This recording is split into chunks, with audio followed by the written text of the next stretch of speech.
Alright guys, welcome back to another AFL Fantasy video. So round 5 is finished, score 15-20, a pretty pass score. Team value's gone up quite a bit since last week, and so has my ranking. I moved up about 2k, which is good signs. So that's that. Lots of money being made by the bench rookies, which is good.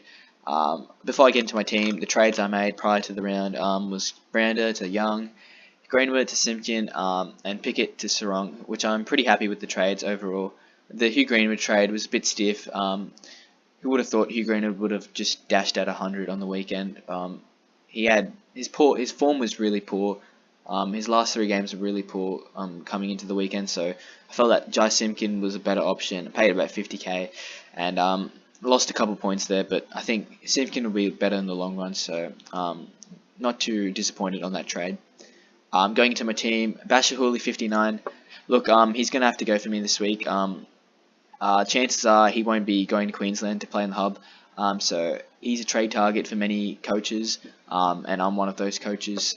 59, look, it's not a bad score, considering what he's done for me. He's been really good for me when I brought him in, so I'm really happy with his output this season, but sadly he's going to have to go for me.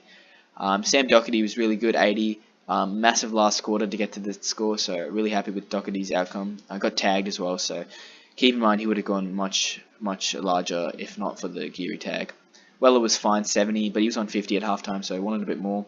Smith was also really good, 75. So 3 70s in a row now. He looks like a safe player to field, and well done if you held him. Young was really good on debut, 58. Really happy with him. He slots into Fremantle's backline really well. And Rivers was poor with a 31. And so was Starchevich, to be honest. Starchevich is on like 4 at halftime, so glad he actually got to 37 in the end. And Butler obviously didn't play, which is a bit unfortunate.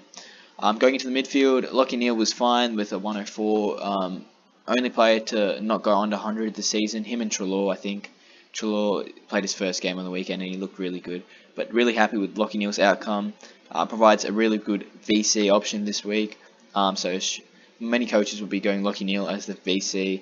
And I will certainly be doing that as well.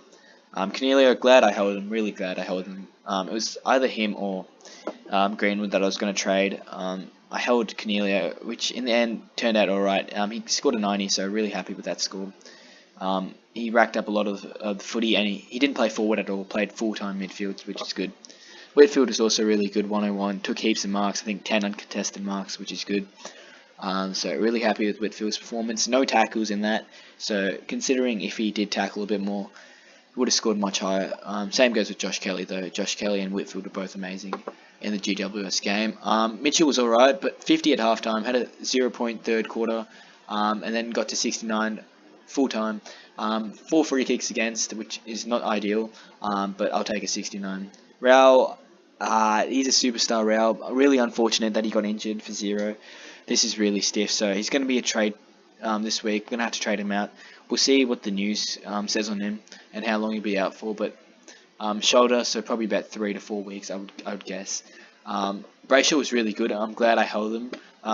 It was against Adelaide Crow, so one of the easiest teams to score against, if not the easiest team to score against. And the role was there. He was attending centre bounces, tackling and marking, as well as racking up the footy, which is good signs for a promising young midfielder like Brayshaw.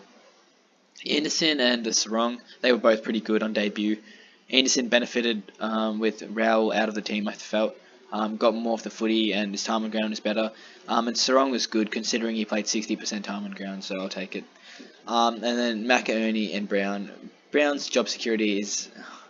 we'll have to wait and see if he gets selected, but chances are pretty low after that performance, so we'll just wait and see on the teams on Thursday night. Brodie Grundy, really good, happy with him as my captain, high scorer in my team, so that's good, 113, top 1 rock, if not top 2. The other man, Max Gawn, it's hard to watch players like Mark Pittonet dish out a 56 when Max Gawn goes, 130, and Goldie goes like 90, so it's tough to watch, but then again, the value is there in Pittonet, so he's making a bit of coin, which is good. Xavier was fine with 25 on the bench, and Petrarca into my forward line, he's alright, 69, I'll cop it. 15 disposals in the first quarter, so that's good. Wingard was alright, 62. Might look to trade him on in the next couple of weeks, if we do have luxury. The role's not there anymore. He did attend like 2 or 3 centre bounces, but he's playing majority forward, so he's not going to score well there. And as I said, he's not going to kick goals every week, so you can't back him to get 80 every week. But we'll see how he scores in the next couple of games.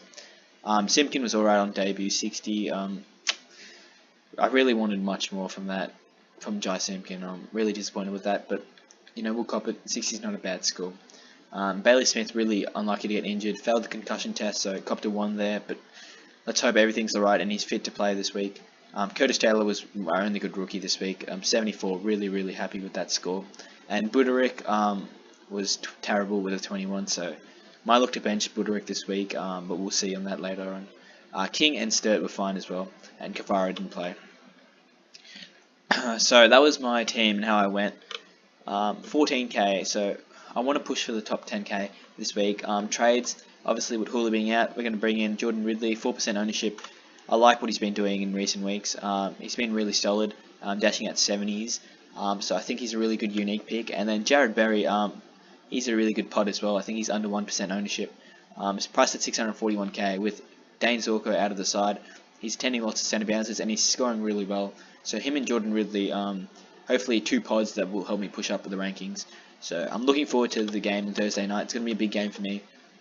Geelong versus Brisbane. We're going to have Lockie Neal and Berry playing. Maybe Starchevich. We'll see who we field, either him or Rivers.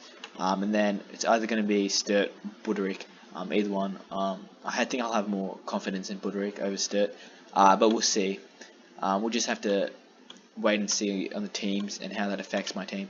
But we've got 305k in the bank, so that frees up a lot of cash for us to make trades next week. I'll talk about that next week, what my plans are going to be like. But I hope you guys enjoyed the video. Make sure to leave a like and subscribe, and I'll see you guys next week.